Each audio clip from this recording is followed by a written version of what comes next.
Hello students, this is lecture number 163 regarding lecturer and master cadre mathematics।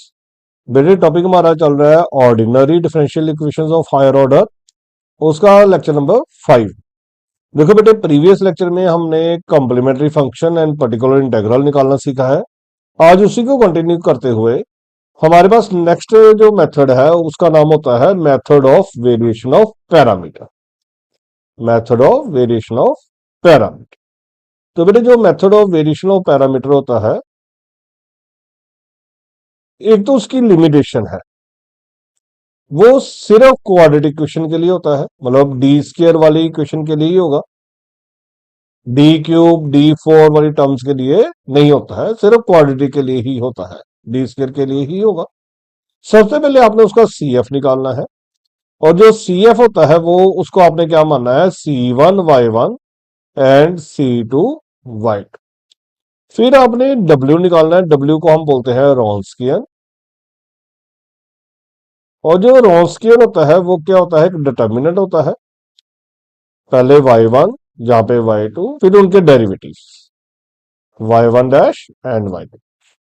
और बेटे ज्यादातर ना एग्जाम में वो रॉन्स्कियन तक ही डिमांड करेगा। तो पर्टिकुलर इंटीग्रल अगर निकालना है तो उसका फॉर्मूला है -y1 integral y2 Q over w, और क्यू क्या होगा, जो राइट हैंड साइड होगी, plus y2 integral y1 Q upon w D. जैसे ये पर्टिकुलर क्वेश्चन आप देख रहे हो, ये क्या होगा, ई के एक्स लॉग एक्स। अब जैसे इसमें क्वेश्चन में बेटे, वैसे एग्जाम में ना वो मेनली यही मांगेगा कि रॉन्स्कियन निकालो। सबसे पहले आपने इसकी सिंबॉलिक फॉर्म करनी होती है, आपको पता है। तो D Y by D X को हम क्या डाल रहे थे, डी वाई, और D square Y by D X को हम क्या डाल रहे हैं, कैपिटल डी स्क्र वाई, जहां पे डाल देंगे। तो ये बनेगा जी डी स्क्र वाई, ये बनेगा 2dy, ये बनेगा y, और ये बनेगा ई की पावर एक्स लॉग एक्स। उसके बेसिस पे अगर हम y कॉमन निकाल लें तो ये क्या बनेगा, D square minus 2d plus 1 of y ई की x log x.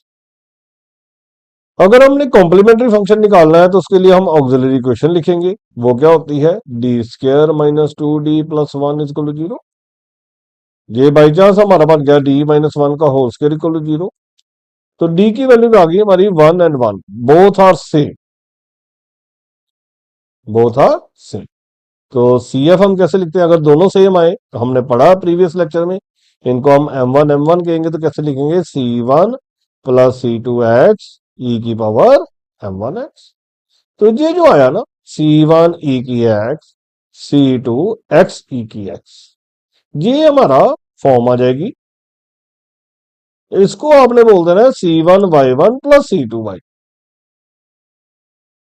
C1 Y1 plus C2 Y2।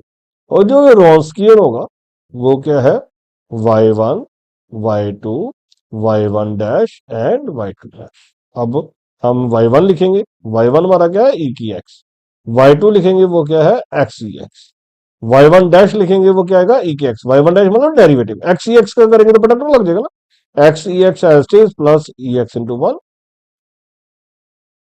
अब जब इसको ओपन करेंगे तो बनेगा जी, डिटर्मिनेंट ओपन करना आता है हमें, ई X into x E x plus E X into ई x minus X E x. तो उससे क्या बनेगा जी, ये बना एक्स ई एक्स प्लस ई की 2x minus X E x. तो ये एक्स ई एक्स तो कट जाएगा। तो जो रॉन्स्कियन होगा इस पर्टिकुलर क्वेश्चन का, वो कितना आ जाएगा, ई की पावर। बेटे वो रॉन्स्कियन नहीं डिमांड करेगा, पर्टिकुलर इंटीग्रल डिमांड करेगा ही नहीं। जैसे मैंने अगला क्वेश्चन है,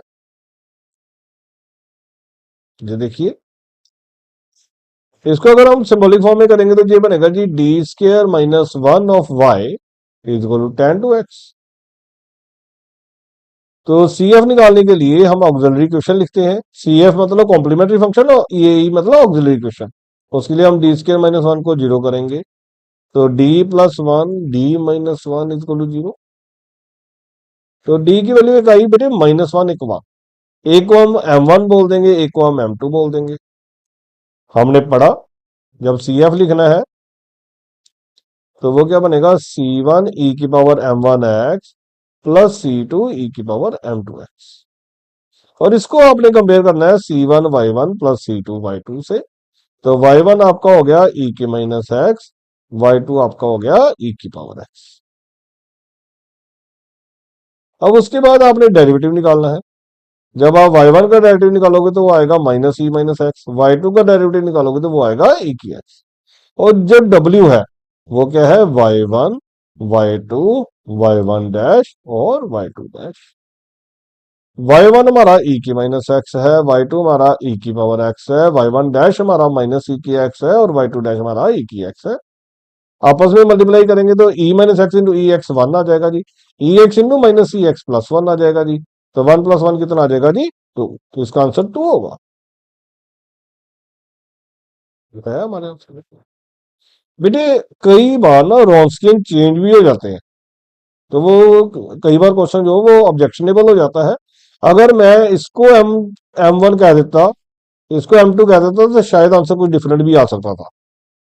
इसलिए वो आपके पे डिपेंड करता है आपने किसको एम वन और एम टू माना है। तो फिर वो अदरवाइज इस तरह के अगर अलग अलग आंसर्स पॉसिबल हुए ना तो फिर वो ऑब्जेक्शनेबल हो जाता है जी, फिर जो क्वेश्चन है वो ऑब्जेक्शनेबल हो जाए।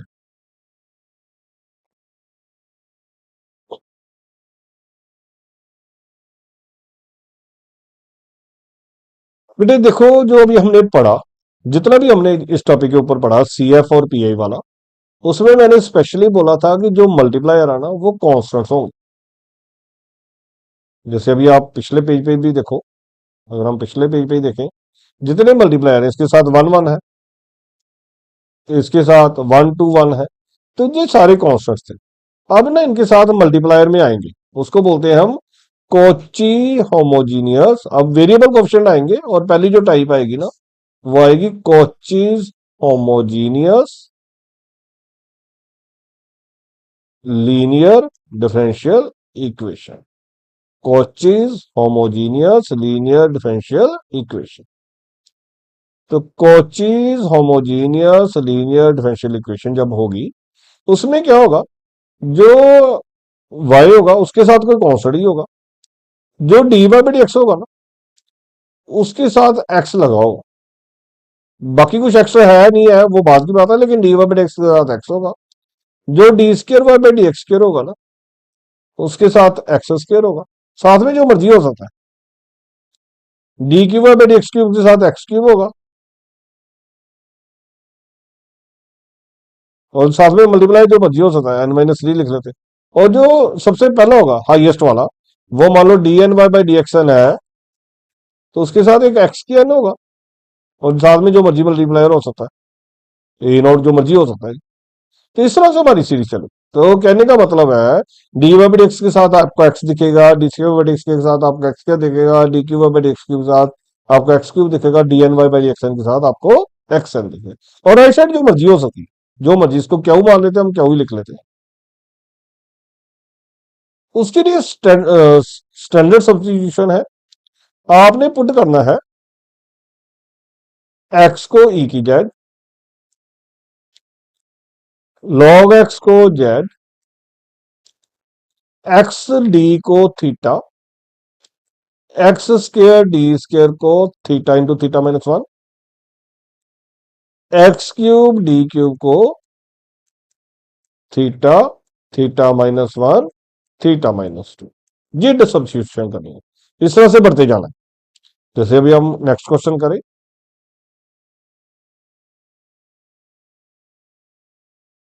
जैसे ये देखो, ये पूरे का पूरा क्वेश्चन है अपने आप। तो हमें क्या दिखेगा, जो D square by D X square होगा ना उसके साथ एक्स स्क्र होगा, D cube by D X cube के साथ एक्स क्यूब होगा। तो this is Cauchy homogeneous linear differential equation. उसके लिए स्टैंडर्ड सब्स्टिट्यूशन है एक्स को ई की जेड, लॉग एक्स को जेड, एक्स डी को theta, X square D square को theta into theta minus one, and X cube D cube को theta, theta -1, theta -2।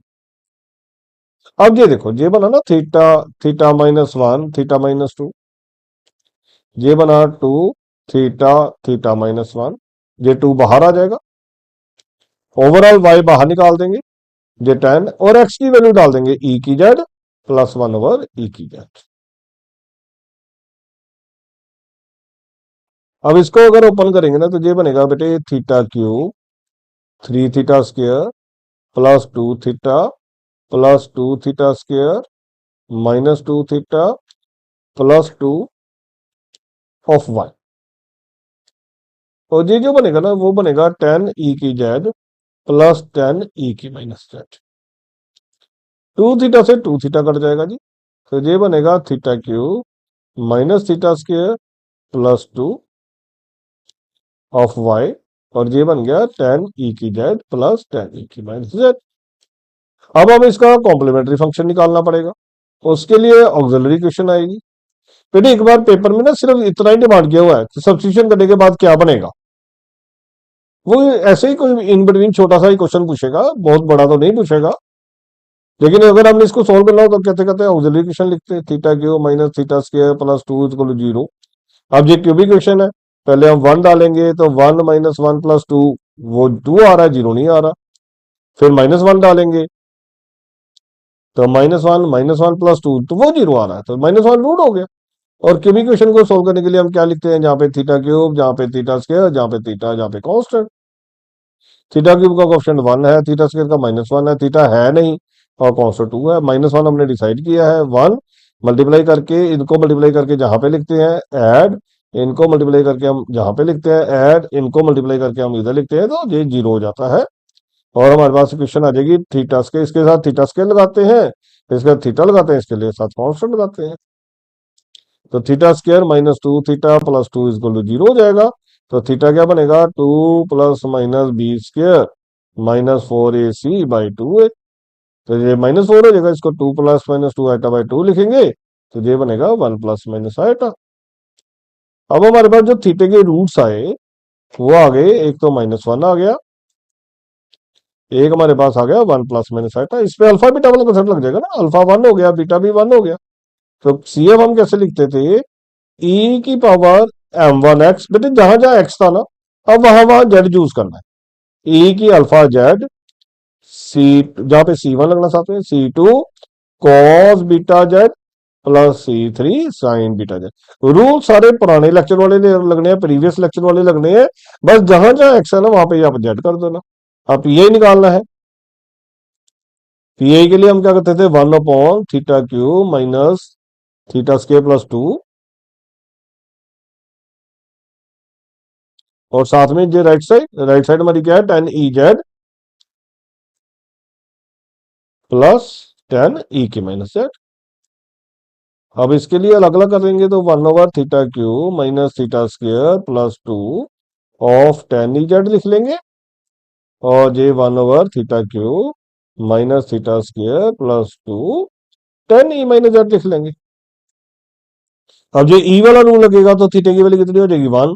इधर थीटे की वैल्यू कितनी आ जाएगी जी, -1। जब इधर 1 डालेंगे तो ये बनेगा 1 - 1 +2 साथ में 10e z। जब इधर डालेंगे तो ये बनेगा -1 -1 +2 10e⁻z।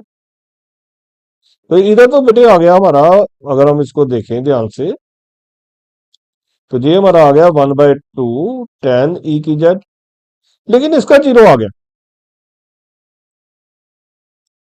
तो इसका 0 आ गया तो रूल फेल हो गया, केस ऑफ फेलियर हो गया ना।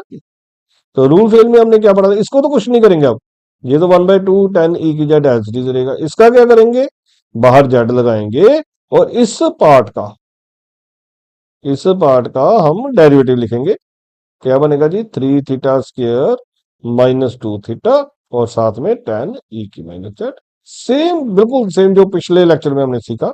थीटा को -1 डालेंगे तो ये बनेगा 1/2 10e⁻z +z, इसमें -1 डालेंगे तो ये बनेगा 3 + 2 10e−z।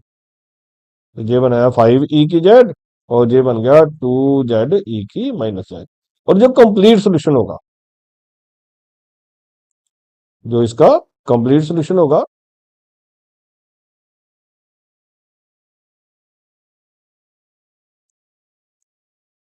वो क्या होगा, y is to C F plus P I. जैसे मैं कभी पी आई दिख रहा है तो मैं पी आई डालता हूं, सी एफ आपके पास ऊपर था, और उसके बाद जो आंसर आया ना आपका एंड में, सी एफ डाल देना, और उसके बाद जो आंसर आया, अब ई जेड हमने एक्स माना था और जेड हमने लॉग एक्स माना था, एंड में आपने आंसर जो है ना वो एक्स में ही लिखना होता है, और ई माइनस जेड क्या बन जाएगा फिर एक्स इनवर्स, और इसमें सी एफ की वैल्यू डाल देंगे जी।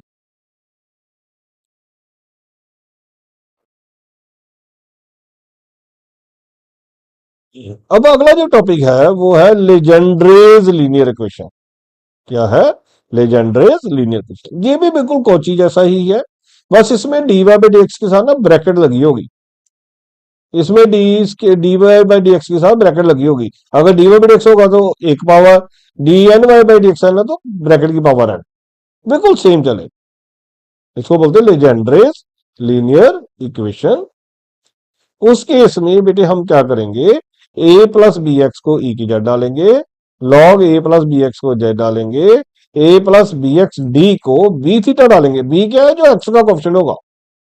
ए प्लस बी एक्स के डी स्केयर को B square theta into theta minus one डालेंगे, और इसको बी क्यू थीटा इंटू, बस यही चेंज आई, सिर्फ बी वाली चेंज आई। अब जैसे ये क्वेश्चन है, ये देखिए, तो आपको डी वाई बाई एक्स के साथ ब्रैकेट दिखेगी, डी स्क्वायर बाई एक्स के साथ भी ब्रैकेट दिखेगी। तो this is Legendre's linear differential equation.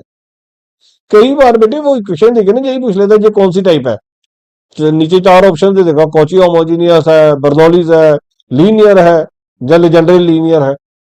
कई बार ऐसे भी क्वेश्चन पूछ लेता है बेटे वो। अब उसके लिए हमने क्या डालना है, 3x+2 को क्या डालना है, ई की जेड लॉग ऑफ 3x+2 को क्या डालेंगे, जेड, जो 3x+2 डी होगा उसको डालेंगे 3 थीटा, जो 3x+2 का स्क्वायर होगा उसको डालेंगे 3 का square theta and theta minus one. ये सारी हमारी स्टैंडर्ड सब्स्टिट्यूशन होगी। और बी क्या था हमारा, एक्स का क्वेश्चन, तो ये बनेगा 9 theta into theta minus one, ये बनेगा 3 इंटू 3 थीटा, ये बनेगा 36, और सभी में y कॉमन आ जाएगा। और इधर भी इसमें से x की वैल्यू निकालो। अगर इसमें से x की वैल्यू निकालेंगे तो क्या आएगा जी, e की जेड -2/3, तो वो डालना पड़ेगा, e की जेड -2/3 +4 e की जेड -2/3 एंड 1 +1।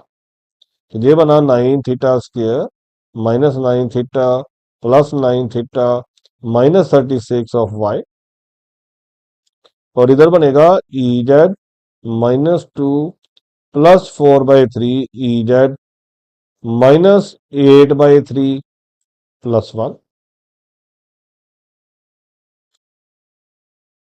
ये बन गया बेटे 9 theta square -36 of y।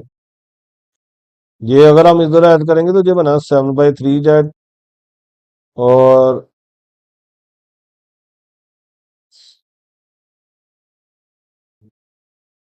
4 E Z -8/3 और 1, ठीक है। एक्स स्क्वायर था ना, तो इसका स्क्वायर नहीं किया, ये गलत हो गया ना, इसका स्क्वायर भी तो करना पड़ेगा ना। 3 ई की 2 Z +4 -4 E Z upon 9 +4 E Z -2/3 साथ में 1। इधर बना बेटे 9 थीटा स्क्वायर -36 y, ये वाला तो गलत था ना। और इधर बेटे ओपन करके बना ये e2z +4 -4 ई जेड/3 +4 ई जेड -2/3 +1। इसका एलसीएम ले लेते हैं, तो e की 2z +4 -4 E Z +4 E Z -8 + 3 divided by 3, और इधर 9 कॉमन कर निकाल लें, θ² - 4y। तो ये बना θ² - 4 ऑफ y, ये बना e⁻²z, ये ez तो कट गए, तो 7 - 8 - 1/27। अब जब हम इसका CF निकालेंगे तो θ² - 4 = 0 करेंगे, θ+2 θ - 2 = 0 करेंगे, तो थीटा की वैल्यू कितनी आ जाएगी, -2 एंड 2। तो CF क्या बनेगा, C1 e⁻²z + C2 e⁻²z। Particular अगर निकालना पड़ा तो क्या कैसे लिखेंगे, 1/θ² - 4 और राइट हैंड साइड। अब इसको अलग अलग कर लेंगे, तो 1/θ² - 4, साथ में e⁻²z/27 अलग कर लेते हैं, और -1/θ² - 4 1/27 अलग कर लेते हैं, और जो बिल्कुल कॉन्स्टेंट होता ना उसके साथ मैंने बताया था e⁻x लगाना है। अब हमने x नहीं यूज करना, हमने z यूज करना है। अब देखो इसमें थीटा की वैल्यू 2 डालेंगे, जब थीटा की 2 वैल्यू डालेंगे तो ये बनेगा जी 4 - 4, ये e⁻²z/27, और इसमें डालेंगे तो थीटा की वैल्यू 0 डालेंगे, इसमें 0 डालेंगे तो 0 - 4 1/27 e⁻²z, ये तो चलेगा। तो ये तो नीचे 0 बन गया, तो ये केस ऑफ फेलियर हो गया। जब केस ऑफ फेलियर होगा तो हमने क्या पढ़ा था, बाहर एक्स लगाते हैं, अब एक्स की प्लेस पे हम क्या यूज करें, जेड, और इस पार्ट का क्या करेंगे, डेरिवेटिव। तो ये 1/2 बन जाएगा, साथ में e2z बन जाएगा, नीचे 27 आ जाएगा, और ये इधर तो कुछ नहीं करेंगे, ये +1/4 हो जाएगा, 1/27 है, e⁻0z तो 1 ही है। उसके बाद ये z/2, अब फिर थीटा की वैल्यू 2 डालेंगे, तो साथ में e⁻2z है, नीचे 27 है, ये 1/108 हो जाएगा, टोटल 108 ही बनेगा, तो z e⁻2z + 1/108, ये आंसर हो जाएगा। अब हमारा जो कंप्लीट सोल्यूशन होगा वो कंप्लीट सोल्यूशन क्या हो जाएगा, y = CF + PI, और जो CF है वो लिखेंगे और PI जो है वो लिखेंगे। CF ही हमें दिख ही रहा है, C1 e⁻²z + C2 e⁻²z। अब इसके बाद हम इसमें वैल्यू डालेंगे, C1 e⁻z कितना हमने माना था, 3x + 2, तो जहां पे 3x + 2 डालेंगे साथ में -2 डाल देंगे, जहां पे C2 3x + 2 डालेंगे साथ में स्क्वायर डाल देंगे, z की प्लेस पे log 3x + 2 डाल देंगे, e⁻2z पे 3x + 2 उसका स्क्वायर डाल देंगे, साथ में 1 है, और नीचे 108, तो ऐसे आंसर आए। तो इनमें से ना कुछ वो रिड्यूस करके कोई ना कोई क्या सब्सिट्यूट करोगे, क्या वैल्यू बनेगी, वो कुछ भी क्वेश्चन डिमांड कर सकता है। तो पूरा प्रोसीजर ये है, this is about legendary linear equation. बेटे अब हम जितना भी अभी तक हमने टॉपिक कर दिए है ना, उसी के रिगार्डिंग कुछ क्वेश्चंस और करेंगे। अब ये देखो, कहते इसका जनरल सोल्यूशन बताओ, ये देखो जी हायर ऑर्डर में है, तो आज वाला ही कंसेप्ट लगेगा, और अगर हायर ऑर्डर है तो दो कॉन्स्टेंट आएंगे तो मतलब ये भी नहीं आंसर होगा, ये भी नहीं होगा, जहां सी होगा जहां डी होगा। तो क्वेश्चन है 2d² क्वेश्चन था 2d² +5dy/dx +2y है ना, हाँ 2y = 0।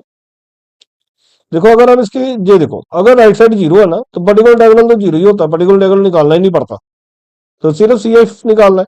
तो ये बनेगा 2d², ये बनेगा 5d, ये +2, और इसको 0 कर देंगे, तो d के फैक्टर बनाने पड़ेंगे, 2d² + 4d + 2 d + 2 = 0, तो 2d कॉमन तो d + 4 +1 कॉमन तो d + 2, जहां पे भी 2 आ जाएगा ना, तो d 2d + 1 एंड d + 2,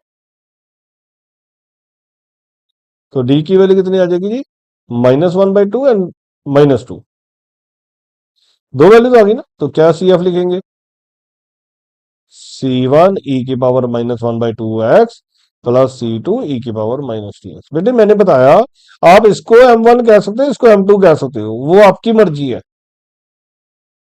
तो ये आंसर हो गया जी। एक माइनस टू एक्स, एक माइनस एक्स बाई टू। हाँ जी। नेक्स्ट क्वेश्चन कहते हैं इसके रूट्स निकालो।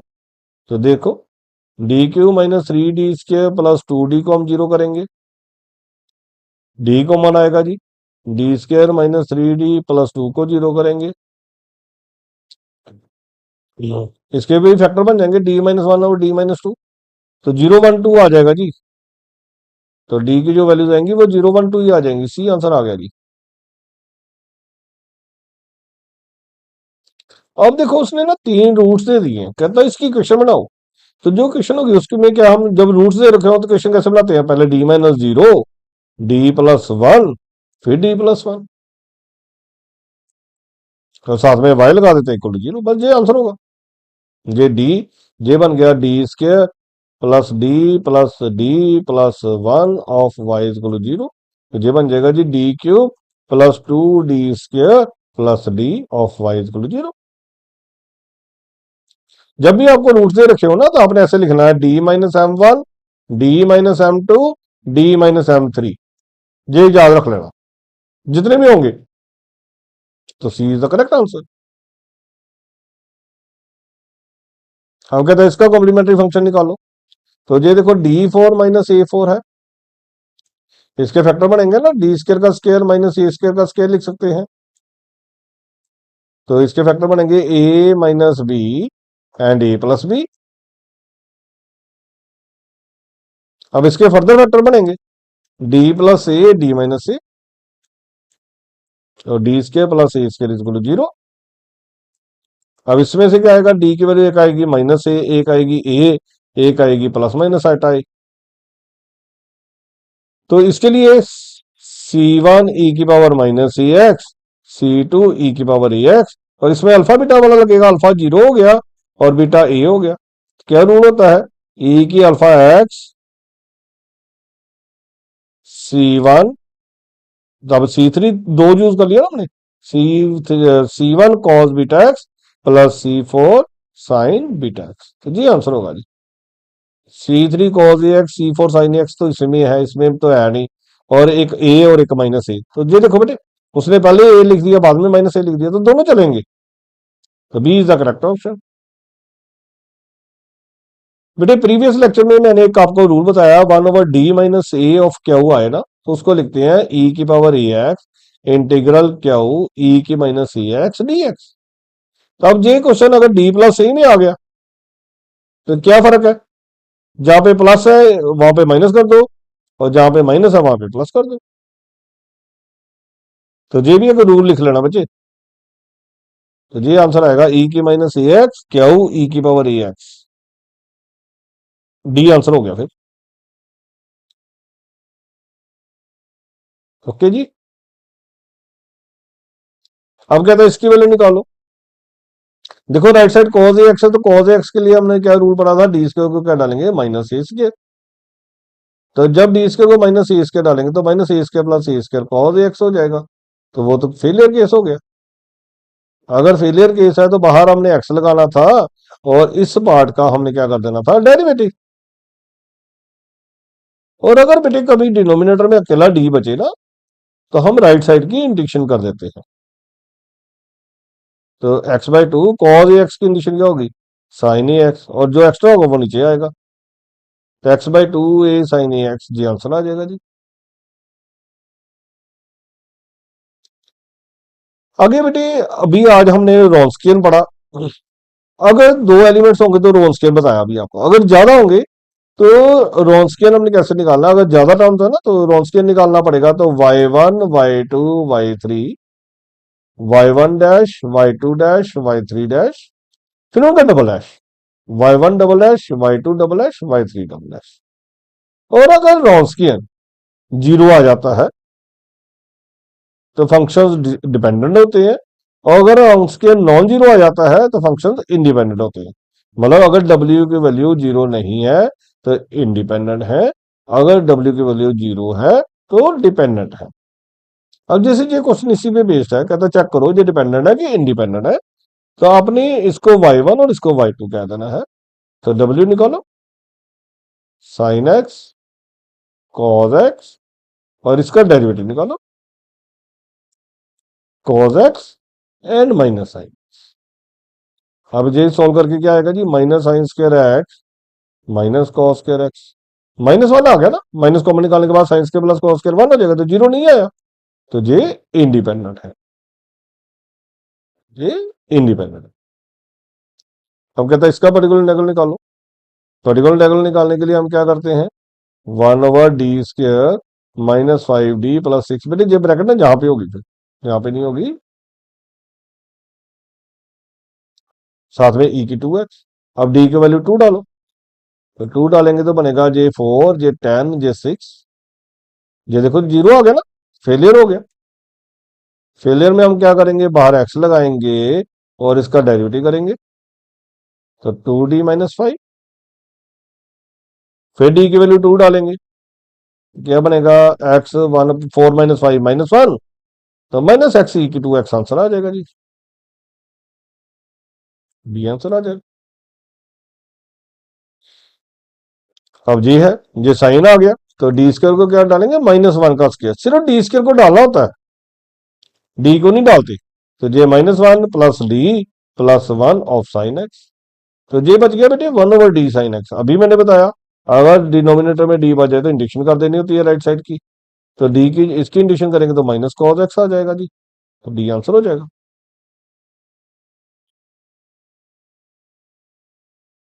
अब जी है, तो 1/d² -1 बना बनाया दे रखा है उसने, तो इसमें ई वाला रूल लगेगा, तो डी की वैल्यू 1 डालेंगे क्योंकि इसके साथ 1 है, तो 1/1 - 1 ई की पावर एक्स हो जाएगा, तो जीरो हो गया, कि फेलियर हो गया। तो ये कौन सा केस हो गया, फेलियर का केस हो गया। तो बाहर एक्स लगाएंगे, इसका 1/2d करेंगे, इसका डेरिवेटिव करके लिखना होता है फिर, साथ में ई की एक्स। और अभी मैंने बताया अगर डिनोमिनेटर में डी है तो राइट साइड की इंटीग्रेशन कर दो, x/2 ई एक्स ही आ जाएगा जी, बी आंसर हो गया। अब जी है, तो बेटे जब भी साइन आएगा ना तो डी की वैल्यू तो डाल नहीं सकते, फिर हमने पढ़ा इसको रैशनलाइज करना पड़ेगा। तो ये बना d+2, ये बना d²-4। इसको ना दो तरीके से करते हैं इस क्वेश्चन को। अब d² की वैल्यू क्या पड़ी हमने, -1 का स्क्वायर, तो -1, तो ये बन गया d+2 j -1 - 4 और जे साइन एक्स। तो नीचे तो -1/5 आ गया, फिर हम ब्रैकेट ओपन कर देते हैं तो बन गया d sin x + 2 sin x। तो d का मतलब होता है इसका डेरिवेटिव, क्या आ जाएगा जी आंसर, -1/5 ये cos x ये 2 sin x, ये आंसर हो गया। देखो बेटे ये 1/d - 2 sin x था ना, इसको मैं ये भी तो कॉन्सेप्ट लगा सकता था, 1/d - a जो क्या बताया था अभी आपको, अभी आपको क्या बताया था, e की power ax integral Q e की -ax dx, ये लगेगा फिर, अब लगाओ। तो e की पावर 2x इंटीग्रल क्यू कितना है हमारा साइन x, और जे साथ में क्या आ गया e की -2x dx। बेटे हमने ना कभी ये पढ़ा था e की पावर ax साइन bx आ जाए ना, तो उसकी जो इंटीग्रेशन होती है वो होती थी e की power ax upon a² + b² a sine bx -b cos bx, ये लग जाएगा फिर फॉर्मूला। तो ये अगर लगेगा तो इस पे e के -2x अपॉन -2 का स्क्वायर प्लस 1 का स्क्वायर ए, ये ए का काम करेगा बेटे, और बी जो है वो 1 होगा, ए जो है वो -2 होगा, -2 साइन 1x -1 cos 1x। तो e -2x तो कट जाएगा, ये 1/5 आ गया, माइनस बाहर निकाल देते हैं तो क्या बचेगा जी 2 sin x + cos x, देखो वही आया होगा, 2 sin x + cos x ही आया होगा। तो हम इसको दो तरीके से कर सकते हैं, एक साइन वाला रूल लगा के, एक जो नया का। बेटे देखो हमने तीन चार चीजें पढ़ी हैं, ई की पावर एक्स पढ़ा है, साइन कोस पढ़ा है, पॉलिनोमियल पढ़ा है, ई की एक्स के साथ मल्टीप्लाई पड़ा है। तो यही चार पांच टाइप्स हमने पढ़ी हैं। अगर कोई लॉग आ जाए, कोई डिफरेंट आ जाए, टैन आ जाए, कॉट आ जाए, तो फिर यही रूल लगेगा। इसलिए ये भी सीखना जरूरी था। अब कहते हैं इसका निकालो, पीआई निकालना बेटे बस। अकेला पीआई बेटे ऐसे ही डिमांड करेगा, वो इकट्ठा क्वेश्चन नहीं मांगेगा। तो D square plus D plus one और ई की माइनस एक्स, ये बनेगा। अब डी की वैल्यू कितनी होगी, -1। तो -1 डालेंगे तो ये बनेगा 1 - 1 + 1 ई की माइनस एक्स। ई की माइनस एक्स ही आंसर आ जाएगा जी। ये आंसर हो जाएगा। अब अगर 2 3 4 तीनों रूट्स अलग अलग दे रखे हैं, कहते हैं क्वेश्चन क्या बनेगी, कॉम्प्लीमेंट्री फंक्शन क्या बनेगा। तो C1 e⁻²x, C2 e⁻³ और C3 e⁻4x, ये बनेगा जी 2 3 4 वाला। तो सी आंसर, बी आंसर हो जाएगा। अगला कहता है ऑर्डिनरी डिफरेंशियल इक्वेशन। देखो बेटे, ऑर्डिनरी डिफरेंशियल इक्वेशन में हम D Y by D X पढ़ रहे हैं।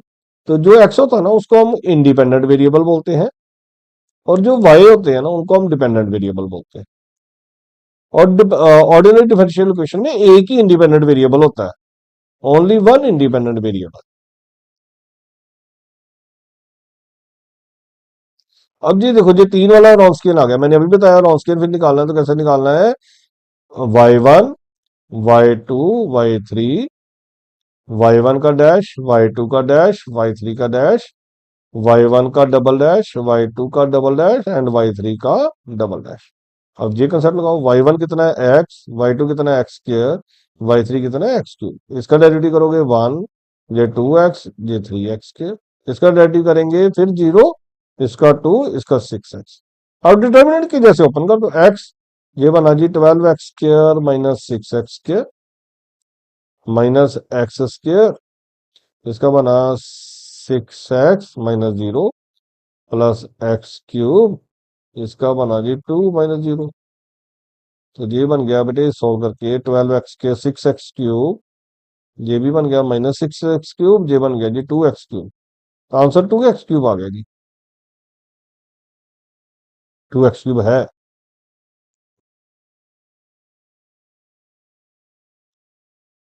अब कहता है इसका इंटीग्रेटिव फैक्टर निकालो। तो बेटे देखो, इंटीग्रेटिव फैक्टर निकालने से पहले ना, हमें कई बार फॉर्म को एडजस्ट करना पड़ता है। जैसे ये क्वेश्चन है 1/x + y/x, और हमने पढ़ा कि बीच में y वाली टर्म होती है, तो जिस सारा इधर लेके आएंगे 1 - 1/x ऑफ y बनेगा। तो हमने हमने पढ़ा D Y by D X, जो लीनियर डिफरेंशियल इक्वेशन बनी, जो D Y by D X plus P Y equal Q बन रहा है, और पी की जो वैल्यू है वो 1 - 1/x आ रही है। तो इंटीग्रल पी डी एक्स निकालते थे हम, वो क्या होगी 1 - 1/x डी एक्स, वन की इंटीग्रेशन एक्स और इसकी लॉग एक्स। अब इंटीग्रेटिंग फैक्टर जो होता है ना, वो होता है ई की इंटीग्रल पी डी एक्स। तो ये बनेगा ई की एक्स माइनस लॉग एक्स। तो इसको हम कैसे लिखेंगे, ई की एक्स इंटू ई की माइनस लॉग एक्स। और बेटे अगर लॉग में कुछ बाहर आएगा ना, तो उसकी पावर भी बनानी होती है, E log X inverse. E log cut जाते हैं, तो E X into X inverse बच गया। तो आंसर आ गया ई एक्स ओवर एक्स। तो B is the correct answer.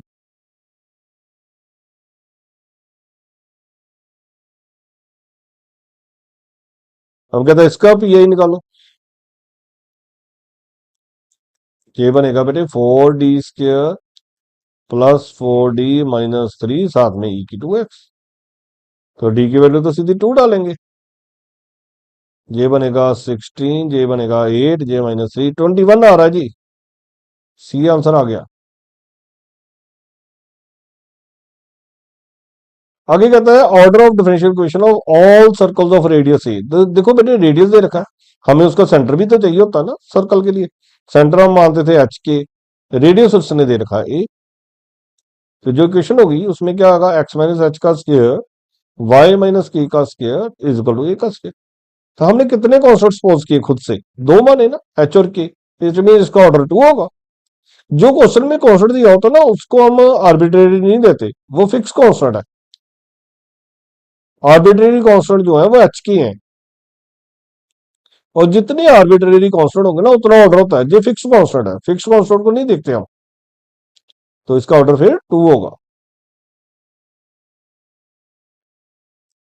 अब कहता है इसका इंटीग्रेटिंग फैक्टर निकालो। तो बेटे इंटीग्रेटिंग फैक्टर निकालने के लिए सबसे पहले हमें फॉर्म बनानी पड़ती है, डी वाई बाई एक्स को हम अकेला करते हैं। तो ये पी हो गया, बीच वाला जो होता है ना, ये पी होता है, ये क्यू होता है, ये पी का काम करता है, ये क्यू का काम करता है, और हमें पी चाहिए होता है, पी हो गया tan एक्स। फिर हम इंटीग्रल पी डी एक्स निकालते हैं, तो वो हो गया integral tan x D x. tan x का जो इंटीग्रल है ना, वो होता है माइनस log cos एक्स। और मैंने बताया हुआ है कि log के बाहर कुछ आएगा तो उसकी पावर बना देना पहले। तो जो इंटीग्रेटिंग फैक्टर होगा वो क्या होगा, ई की इंटीग्रल पी डी एक्स, और ई log कट जाएंगे तो बाकी बच गया cos एक्स का इनवर्स।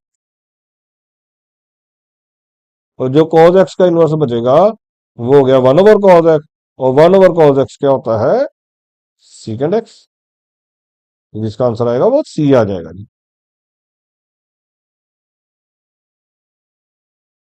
अब ये देखो एग्जैक्ट पे आ गया। कहता एग्जैक्ट कब होगा, एग्जैक्ट के लिए हम क्या मानते थे, जो डीएक्स के साथ है उसको एम लेते हैं, और जो डीवाई के साथ है उसको एन लेते हैं। इसका हम कल एम बाय कल वाई निकालते हैं, तो वो तो 2ay आएगा। इसका हम कल एन बाय कल एक्स निकालते हैं, वो बी वाई आएगा। और एग्जैक्ट में दोनों इक्वल होते हैं, 2ay equal to be Y होगा, तो वाई से वाई कट गया तो बी इक्वल टू 2a आ गया। ये आंसर आ गया जी।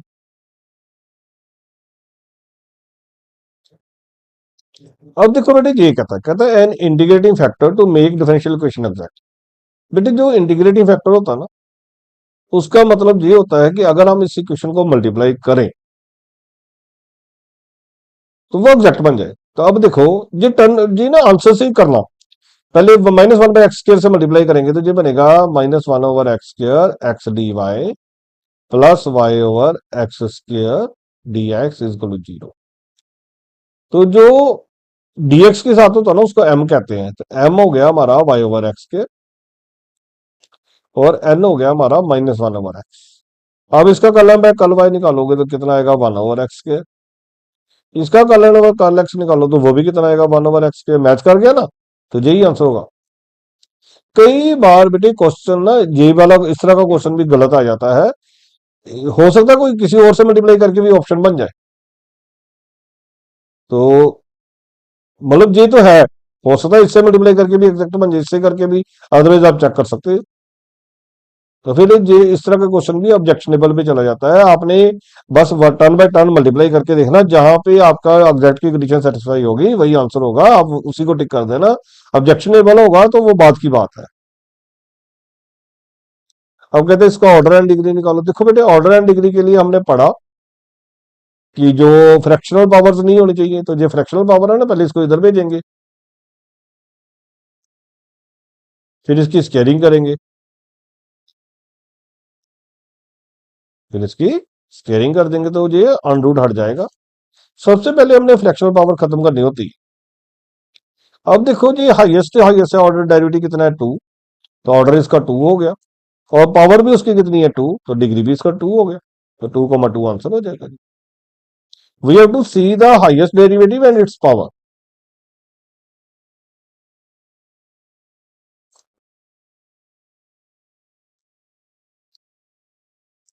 अब होमोजीनियस के लिए हमने पढ़ा, जो होमोजीनियस होती है वो कौन सी फॉर्म होती थी, y/x form, y/x form, first order and first degree. Order भी फर्स्ट है और डिग्री भी 1 है इसकी। तो होमोजीनियस के लिए बेटी हमेशा y/x है, मैंने होमोजीनियस जहां पे बताया उसमें बताया हुआ जी। कहता है इसका जनरल सोल्यूशन निकालो।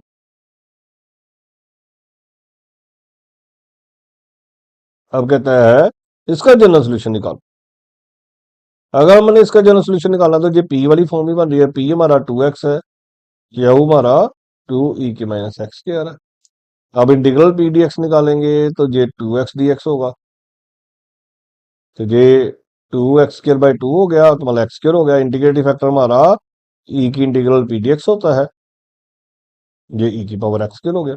सोल्यूशन का फॉर्मूला हमने पढ़ा था, y integrating factor Q integrating factor dx plus C. तो y इंटीग्रेटिंग फैक्टर हमारा ई की पावर x² है, क्यू हमारा 2e की-x² है, इंटीग्रेटिंग फैक्टर हमारा e की x² है, साथ में dx है, साथ में c है, तो ये तो कट गए और 2 की इंटीग्रेशन 2x आ गई।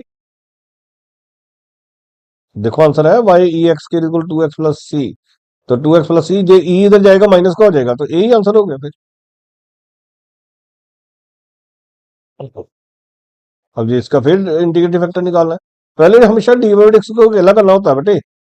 अगर वो लीनियर वाली फॉर्म बन रही है ना पी क्यू वाली, तो फिर वो वाली फॉर्म से करना है, अदरवाइज आपने मल्टीप्लाई करके भी कर सकते हो कि वो एग्जैक्ट बन रहा है कि नहीं बन रहा, लेकिन वो तभी करना है जब लीनियर फॉर्म ना हो। ये देखो ना, कि पी बन गया, पी की वैल्यू -1/x+1 है। इंटीग्रल पी डी एक्स निकालोगे तो वो आएगा जी -log x+1, और ये जो माइनस होगा वो ऊपर भेजो, log x+1 का इनवर्स। तो जो इंटीग्रेटिव फैक्टर होता है वो होता है ई की इंटीग्रल पी डी एक्स, तो बन गया ई लॉग x+1 का इनवर्स, और ई लॉग कट जाएगा तो x+1 का इनवर्स आ जाएगा, और x+1 का इनवर्स 1/x+1 आ जाएगा। ये आंसर हो जाएगा जी। अब इसमें भी ये देखो, x minus E minus ten inverse Y D Y by D X क्या बन जाएगा फिर हमारा -1 + y²। तो D Y by D X क्या होगा, -1 + y² अपॉन एक्स। बेटे जब ज्यादा y वाली फॉर्म में आ जाए ना, तो हमें इसको रिवर्स करना होता है, dx/dy करना पड़ेगा। तो ये बना x-e⁻tan−1y अपॉन -1 + y²। अब x वाली टर्म बीच में लेके आएंगे, dx/dy plus x upon 1 + y², और इधर बचेगा हमारा e⁻tan−1y अपॉन 1 + y²। अब हम इसको जो कंपेयर करेंगे ना, वो कंपेयर करेंगे dx/dy plus px is equal to Q, और p जो है वो हमारा 1/1 + y² है। तो जो इंटीग्रेटिंग फैक्टर होगा, पहले इंटीग्रल पी डी वाई निकालेंगे, तो वो tan इनवर्स y आएगा। तो जो इंटीग्रेटिव फैक्टर होगा वो होगा फिर e की power integral P D Y, E tan inverse y आ जाएगा जी आंसर। ये आंसर आ जाएगा। अब ये भी सेम, इसमें dy/dx प्लस y/1 + x² करना पड़ेगा।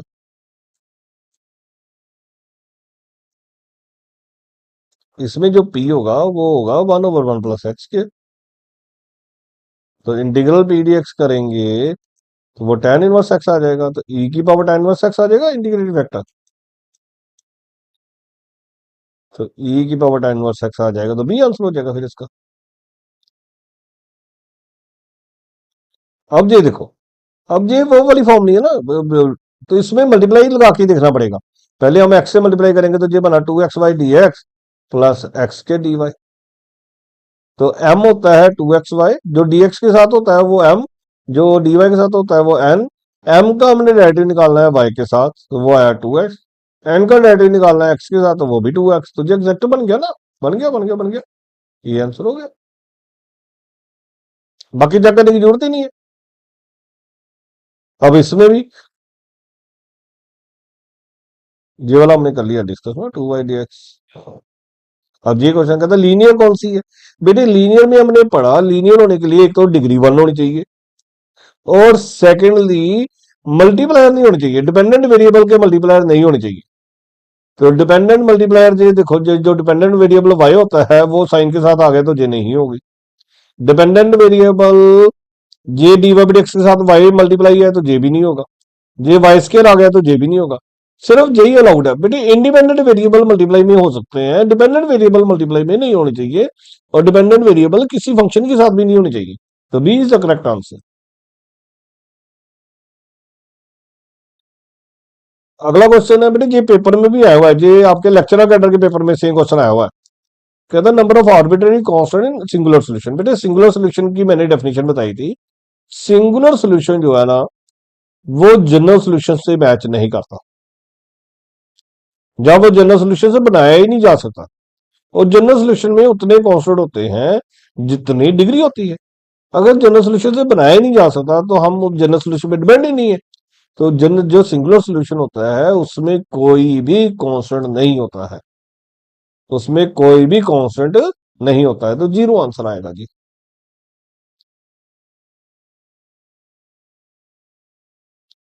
अब कहता है ये बताओ कौन सी फॉर्म है।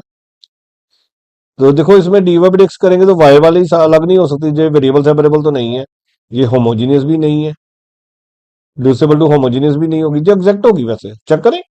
m जो बनेगा वो बनेगा, अगर ब्रैकेट ओपन करेंगे तो cos square X minus cos X sine Y, शायद ये भी क्वेश्चन आया हुआ आपके पेपर में। n जो है वो बनेगा cos square Y minus sine A cos Y sine X.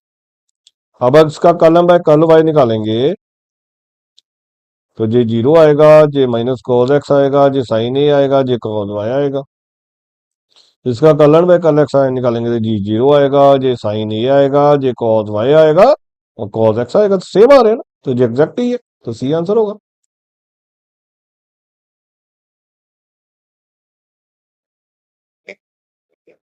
अब कहता है इसका सोल्यूशन निकालो। अब बेटे इसका सोल्यूशन तो सीधा ही जो वेरिएबल सेपरेबल फॉर्म ही है, Y D Y equal to one minus X D x.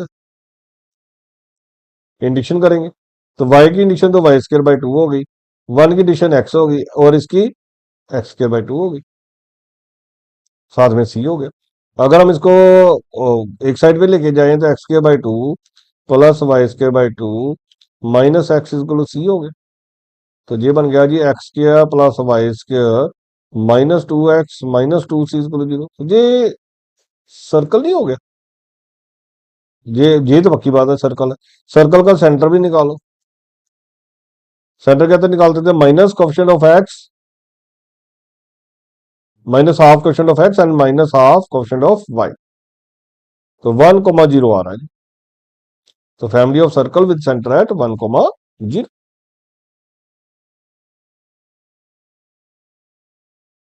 अब कहते हैं वाई की पावर ए इंटीग्रेटिंग फैक्टर है, इट मीन अगर इंटीग्रेटिंग फैक्टर है तो हम इसके साथ वाई की ए इसके साथ भी मल्टीप्लाई कर देंगे और इसके साथ भी मल्टीप्लाई कर देंगे।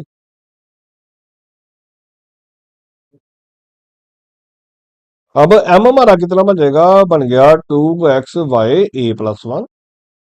एन हमारा कितना बन गया minus three X square Y की ए प्लस वाई की पावर ए प्लस टू।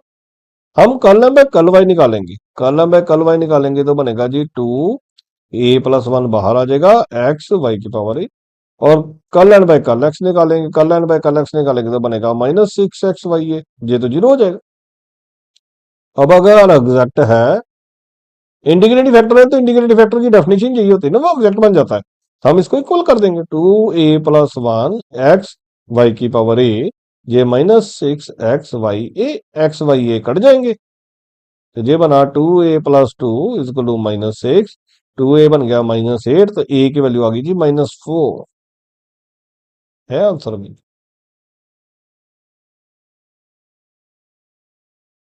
अब कहता है differential equation of all circle with centre at origin. अब देखो सेंटर दे रखा है जीरो जीरो, तो हमें सिर्फ रेडियस मानना पड़ेगा।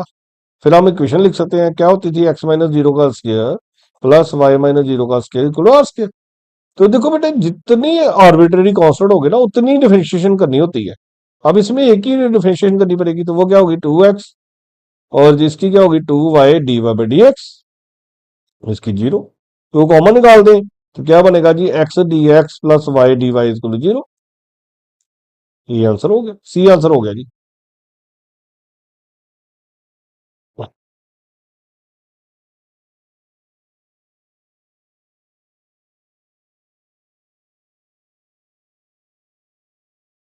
तो बेटे आज का लेक्चर यहीं तक बनता है जी। नेक्स्ट लेक्चर में बेटे बिल्कुल हम नया कॉन्सेप्ट सीखेंगे, होगा डिफरेंशियल इक्वेशन का ही लेकिन बिल्कुल न्यू कॉन्सेप्ट होगा जी।